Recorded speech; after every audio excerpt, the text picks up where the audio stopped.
Global Church family. Welcome to the ongoing conversation about international missions at Fellowship Bible Church. It's where you get a front row seat to what God is doing continually around the world to establish His church. I'm Mark Francis in the host seat today. And once again, we've got our Global Missions Pastor, Jim Poole. How are you? Doing good. Good. I'm excited to be back into the global missions conversation. It's been a little while. It's been a little while. Yeah. And Emma Kate does a great job of carrying that. Yeah, she does. And it's neat to hear what God is doing around the world. Yeah.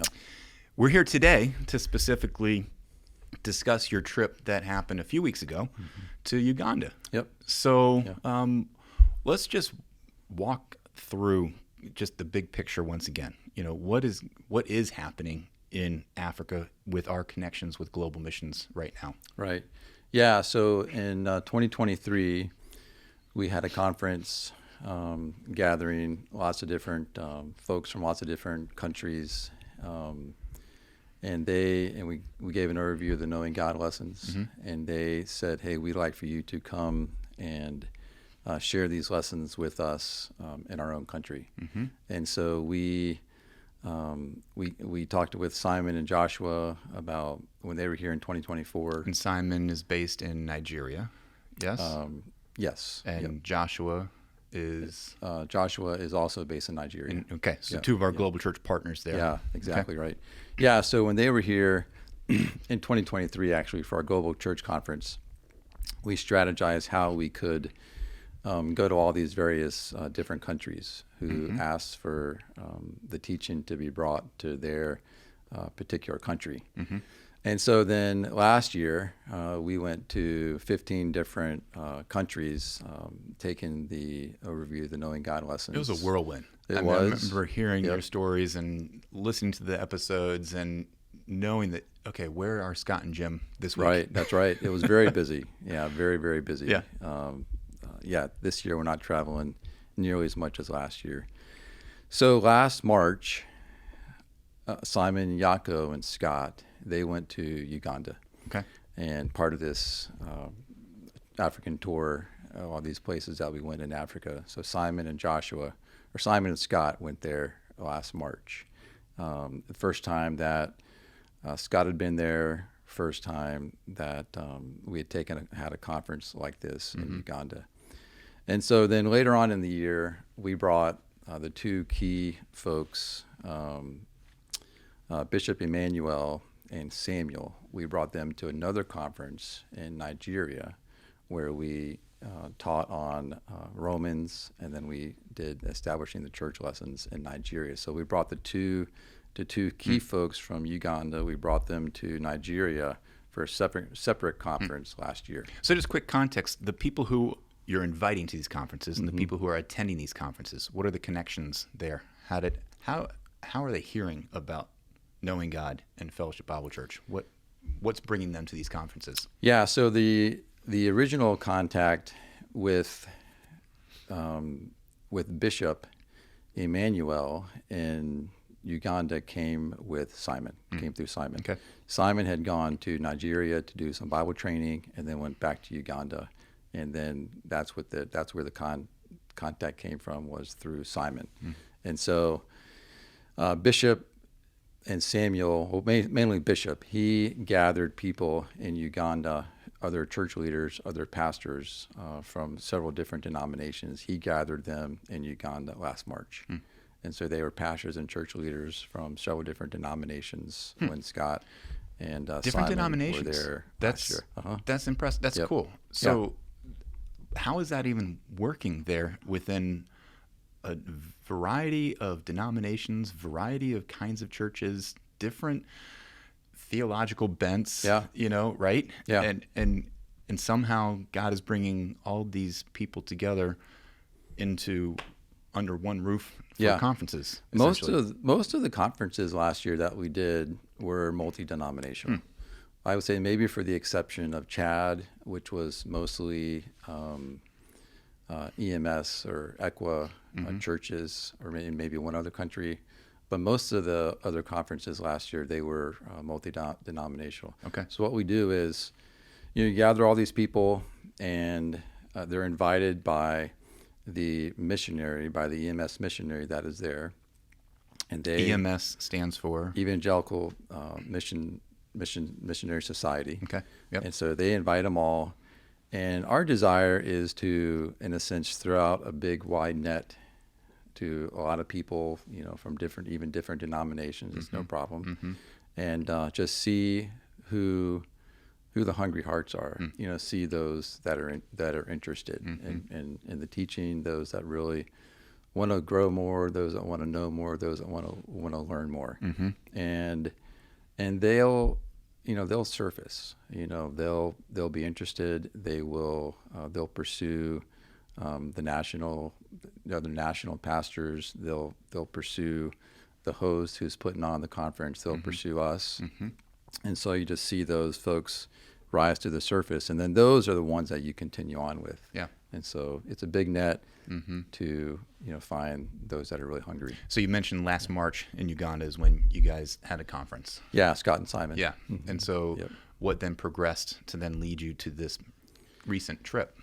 Yeah, so Bishop Emmanuel, he wanted to have another conference this year, and he said there's just a tremendous hunger in the country of Uganda. And so he gathered 2 locations. Kampala was where the first one was, and then Jinja was where the second one was. So that's how it originated was with Bishop Emmanuel, and because he just said there's tons and tons and tons of people in the country of Uganda that are hungry, spiritually hungry for the teaching. So you say that people are hungry for the teaching. Just expand on that reach that this conference provides, because these are church leaders, these are pastors, pastors over other churches even as well. So what does that look like from a kind of a trickle down idea of giving teaching and giving solid truth to these people for them to expand and pass it down to those below them? Yes. Yeah. So Bishop Emmanuel, he oversees a couple hundred churches. And he initially told us that at the conference in Kampala, there would be 400 people and 400 pastors and church leaders. And then at the conference in Jinja, there would be 400 to 500 pastors and church leaders. Now, that was his expectation. Now, there weren't necessarily, all the people there weren't necessarily pastors and church leaders. Okay. There were that many people there, but a lot of them were church attenders. There were actually some young adults. There were some teenagers. There were some kids. So it wasn't like there was 400 or 500 pastors and church leaders in each one of those locations. Okay. But still, wow. Bishop Emmanuel and other people that were there, they have the influence and the leadership over lots of other churches. And so one person has, to your question of the reach, one person and these other pastors that were there, even though there wasn't 400, they do have reach into a large number of churches and a large group of people, both in Kampala and both in Jinja. Wow. Yeah. So you had planned to go to both of those locations. And we did. And you did. Give us the dates again. Like, when do you remember when you left and when you came back, and how long you were gone? I don't exactly remember the dates. A little over a week, right? When you so we were in Kampala January the 14th through the 17th. So it was a 4-day conference. And then we moved on over to Jinja, and the one in Jinja was the 21st to the 24th. Yeah. Okay. And I know that you had planned to go with Scott McMahon, the other missions pastor here at FBC, but plans changed. Something happened where he wasn't able to go. Yeah. So he injured his leg and his knee. He ruptured his patella tendon back in the fall, and unfortunately re-injured it, and just wasn't able to make it with us. He tried all the way to the bitter end to make it, and I know he was disappointed not to be able to make it.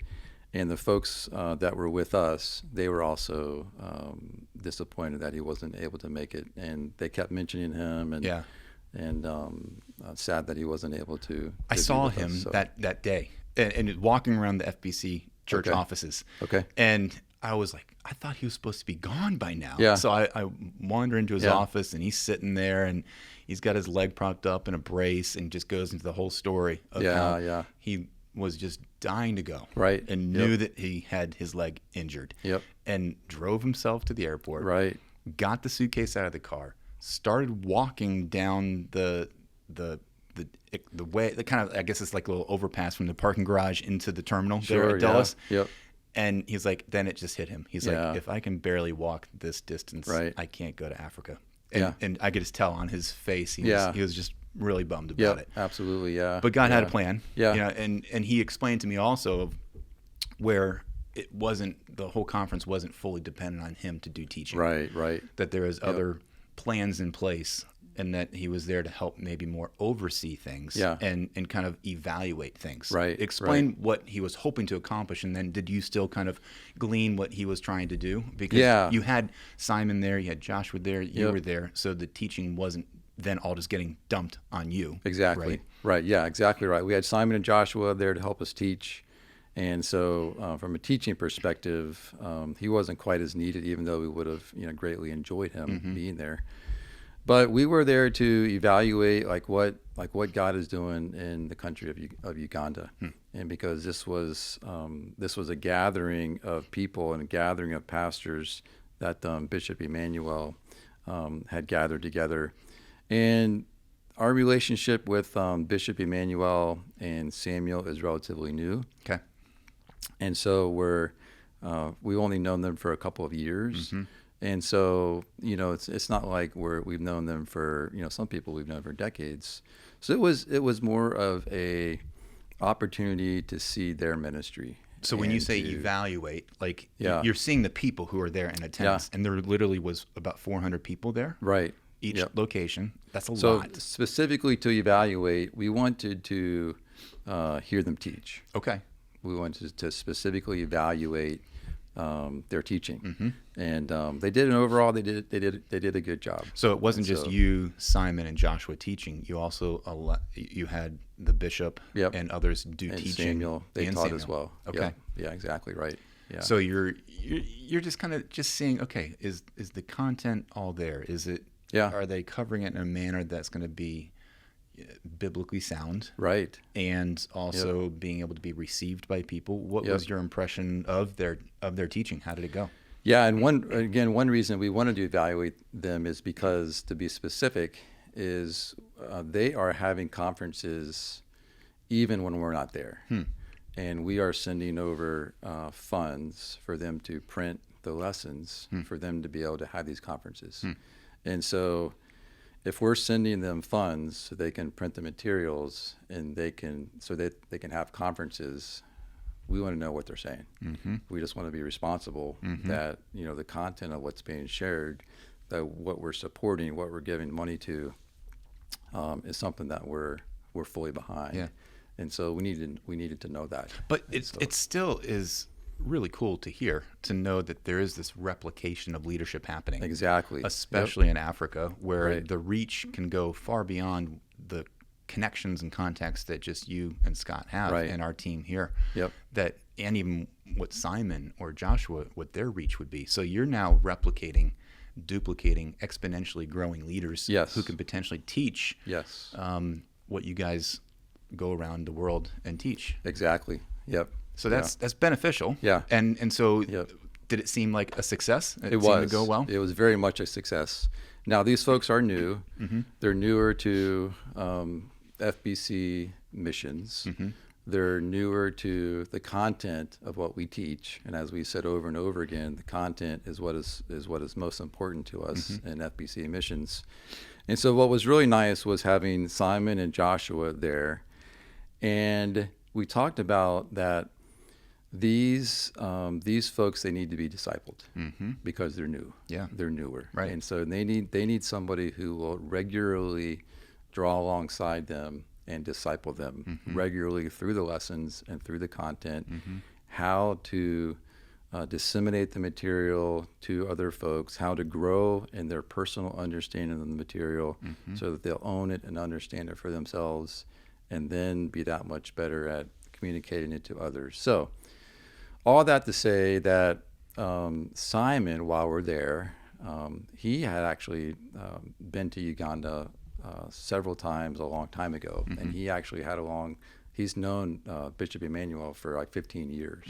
And so Simon said that he and Ruth, after their time is finished up in Togo, like later this year, they have actually been praying about going to Uganda for 3 or 4 years after Togo to do, in a sense, their final field work before they move into like retirement or semi-retirement. You never retire from ministry, but Simon's in his 60s, and so they're considering this would be their last work in Uganda.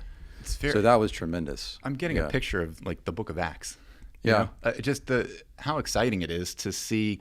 I mean, where we were 5-10 years ago, even, and just looking to develop leaders and build relationships with people around the world. And here, you've been pouring into Simon and Joshua for many years. A long time. And to see the fruits of now them taking that leadership role and pouring into other people who are impacting other churches and other leaders, just the trickle-down effect we're seeing. It's happening. Exactly. And you're sending people out into locations like the Book of Acts, and Paul's journeys and Barnabas's journeys and Peter, and how the church was established and how it spread.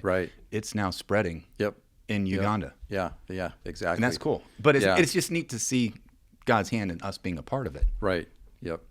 Yeah, so these folks there, Bishop Emmanuel and Samuel and another gentleman named Emmanuel and their wives, they agreed that they wanted to meet with somebody regularly. Like they wanted to be discipled so that they could understand the scriptures more deeply and intimately themselves, so they'll be able to be more equipped to pass it on.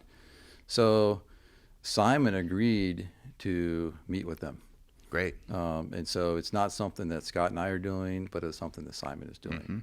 And Simon has agreed to go there a couple of times this year to continue discipling them, and then even potentially move there next year in 2026 permanently for 3 or 4 years to see the work in Uganda continue on and be established, and see folks established in their faith, and see the church is established, which is what we're about. So it was great just to see God do that. We're sitting around tables at night, and just to see the Lord work that out. Number one, hungry hearts. These key leaders who would put on the conference and who would organize the conference, they were really teachable and open and hungry. And then conversations with Simon being there, hey, I'm willing to take this on. And since we've been back, I've been communicating with all of them, and Simon has met with them. Good. And it's been over Zoom, and they're moving forward. So and like Scott and I aren't doing it. It's the passing of the baton to these folks like Simon and Joshua, that they're the one taking on the work to do it. Yeah, just like what you were saying. Yeah, and having 300 to 400 people at each location, that's no small thing. That's a pretty big deal. So it takes. I know I have the event coordinator hat here at FBC. It takes a lot to pull that off for a 3-day conference. So the people and the leaders who are there are really passionate about seeing God's word be taught. Absolutely. And so it's neat to hear the stories of the relationships being built with Emmanuel and the bishop and how you were able to grow that.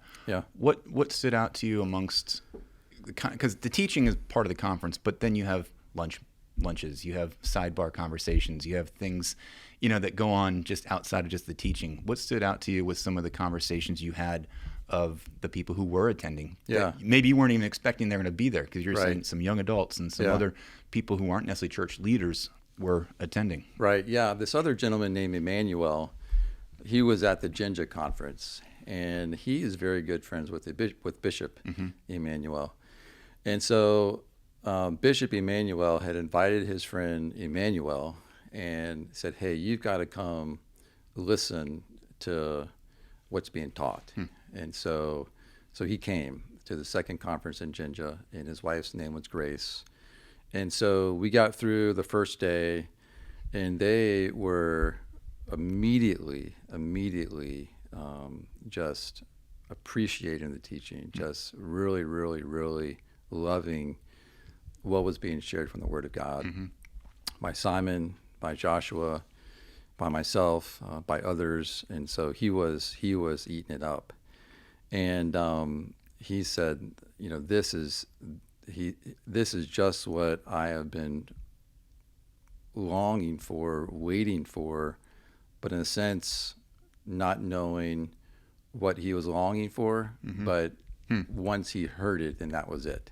If that makes sense. Yeah, expand on that, because coming back from these conferences, you're sharing the same stories, which are amazing. You know, people are like, I haven't heard God's word taught like this. Right. Light bulbs are going on. And so that can get old. Of just hearing the same kind of feedback. Right. What specifically for Emmanuel do you think really stood out? You mentioned grace, but like, did he grow deeper in what? Like, how would you explain what he was appreciative of? I mean, so much of Christianity and so much of Bible teaching, and even so much of folks' relationship with God is based on what man has to do for God instead of what God has already done for man. I know that's a bit redundant again. I'm still saying the same thing that we've been saying over and over again. We got to keep hearing it. But it's the same thing. Sure. And because it's what people are saying. And so Emmanuel was saying, wow, it's, what I have heard was just what man has to do for God, man has to do for God, man has to do for God. And I knew in the back of my mind, I knew like that just wasn't quite right. And I knew that I was desiring and longing for something different. And then when his friend Bishop invited him to come, then he hears it.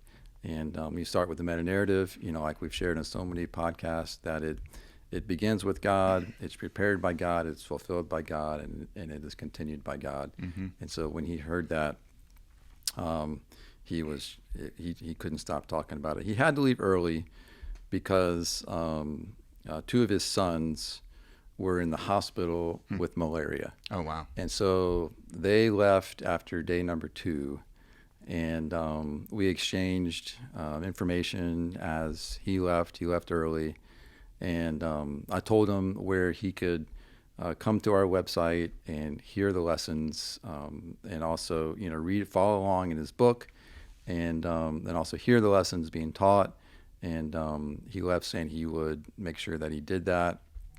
And since we've gotten back, he and I have we're actually meeting together.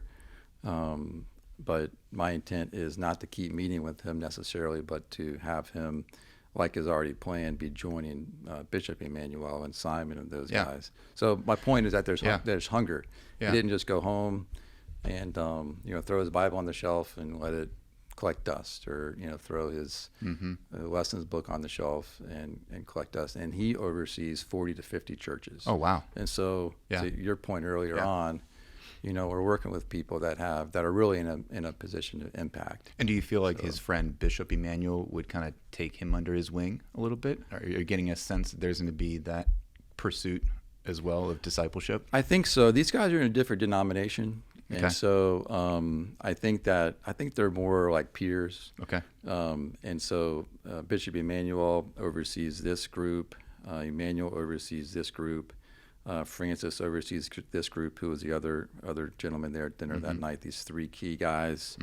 And with those 3 guys, I think there's probably represented 300 or 400 churches. But they're very interested, and they're very hungry. They're very teachable, and they're going to be meeting with Simon to be discipled.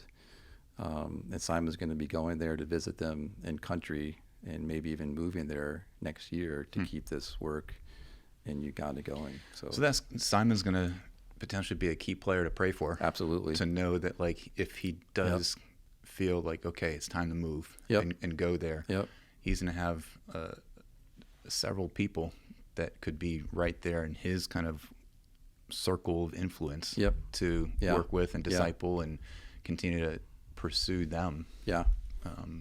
So they can then continue to teach, And so maybe how cool would it be to have Simon come back and say that he's now going to evaluate the teachings. That's right. Like you're going to evaluate some of right. those teachings. That there's again the continued progression downhill. Right. That's right. To where God is moving. Yeah. Which is cool. Yep.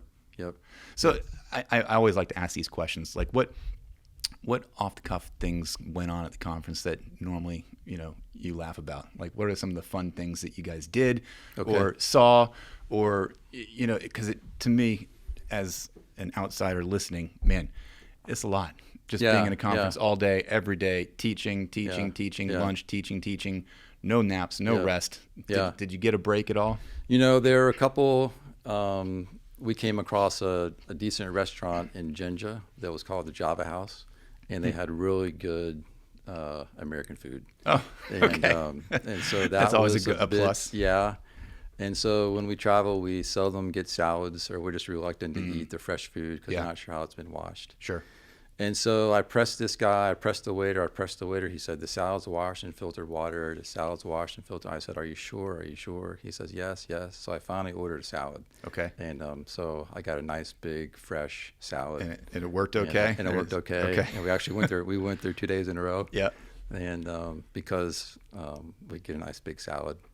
So that was fun. And Mark Lynch went along. Yeah. Okay. With me. One of our just congregation members here. Yeah, exactly. He went along. It was great to have him along, especially being that Scott didn't go. I wasn't traveling by myself, just to have a travel companion. It was great. Great. He was a great addition to our team.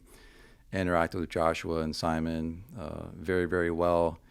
So on the last day, he said, I'd like to buy, just several bags of candy. And just give a bunch of candy out to the kids, because there were a lot of kids. Some conferences we go to, there's no kids. Interesting. There were tons of kids, tons of teenagers. Like I said, it was just a very varied group. And Mark has served in our student ministries over the years. Yeah. So he has that kind of bent. Yep, exactly. And he was great. He was fantastic. So he buys several bags of candies, and big bags of candy. And so he opens up one bag of candy, and the kids just swarm to him. I mean, swarm to him like he's Santa Claus showing up with. Yeah, and he was so swarmed that he pitched a bag to me, and now we're both swarmed, and we're trying to get the candy out of the bag, so much so that we could barely get it out without the kids like grabbing it out of our hands or grabbing it out of the bag. And so that was an experience. I'd seen something similar to that before, but Mark was like, "Wow, I had never experienced that." And Did not expect that either, probably. Right? Exactly right. Yeah. So that was different. And where we stayed, we were at the mouth of the Nile River, and so that was I didn't even know. We were in Jinja, and I knew we were near Lake Victoria.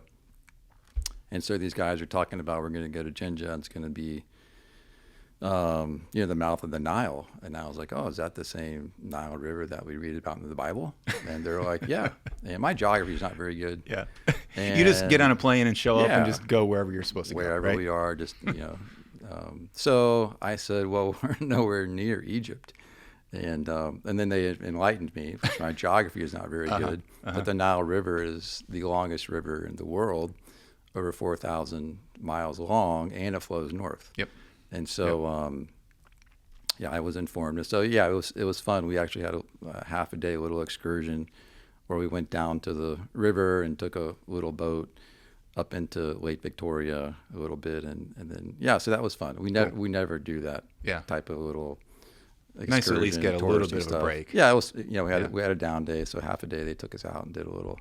That was fun. Nice, nice. Well, you mentioned before that you have had follow-up conversations since then. Now, almost a month later, what's the continued follow-up plan to help Bishop Emmanuel, to help the church in Uganda, and what does the outlook for the year look like? Yeah, so Simon is going to be meeting with them every Saturday. And I am meeting with Emmanuel on Mondays. But my goal is to not continue meeting with Emmanuel necessarily, but to have him be a part of, which he is a part of, that meetings on Saturdays. And so that's the plan, is for Simon to continue to meet with those key leaders on Saturdays, and to just go through the Word of God, go through the lessons slowly, because the goal is not to get through them quickly, but the goal is to understand the content of them and to process, what the Bible is saying, and what the point of the lessons are wanting to communicate. And so that's the plan moving forward. And we're going to be in Nigeria in April. I will see Simon again there. They'll be there. They're going to plan to go there twice this year. So specifically Saturdays, meeting with those three key leaders, Bishop Emmanuel and Francis, and their wives. Okay. We want the wives to be Now, involved. this is not in person, right? They're doing this through It's Zoom, over Zoom. I'm assuming? So Yep. technology has Over been Zoom. great over these last few years. Absolutely. Yeah. Yep. He can make a couple in-person visits this year, and then, like I said, potentially next year. I'm just curious, are there language barriers amongst all of these pastors and leaders? There were some. A lot of the people, probably more than half the people, spoke English. Okay. And so these three, the key leaders of these folks, they all are very fluent in English. So that's the common thread. So helpful to you as well if you're meeting with them. Yeah. Many of the folks that didn't speak any English, they spoke Uganda. Okay. Uganda. Yeah. And so we had the lessons translated into Uganda, and for those that didn't speak English. So that was the other language. Well, final thoughts. I mean, to me, it's great, encouraging stories. Yeah. Knowing what God is doing just in that small part of the world. And we can continue to pray for the progression of just spiritual growth. Yeah, absolutely. Of those leaders. Yeah. Yep. So they can pass it down to their churches. Yep. Right? Yep. And those who attend their churches on a regular basis. Absolutely. Yeah. And then just another shameless plug. We've got Global Church Week, coming up in October of this year. And Simon, Lord willing, Simon and Ruth will be here. Good. And so those of you that, hear this podcast and other podcast movements forward where, we continue to reference Simon and Joshua because how influential, they've been in all that we've been doing in Africa. Lord willing, Simon and Ruth will be here. And you can ask them specifically in October when they're here about what's happening with this new work in Uganda. Yeah, that's great. And that's going to be in October. Yep. So you can look forward to more details as the months progress and get closer down the road for that. But that's going to be an exciting time that happens here in our church every 2 years. So, well, thanks for being a part of the episode today, Sure. Jim, Yeah. and Thanks sharing and, Yep. just knowing that God is around the world establishing his church, and we just get a chance to be a part of it. That's right. It's really cool. Amen. That's so, right. And just remember, everybody who is watching and listening, share your thoughts, your questions, your comments. You can go to fbcva.org/podcast to submit those things. More episodes will come in the future, just giving more information about what's going on with our missions program here at church and what God is doing around the world. So, as we do leave, just keep in mind, remember that Christ is the one who's continually building his church until we attain to the unity of the faith and of the knowledge of the Son of God. Until next time, much love and God bless.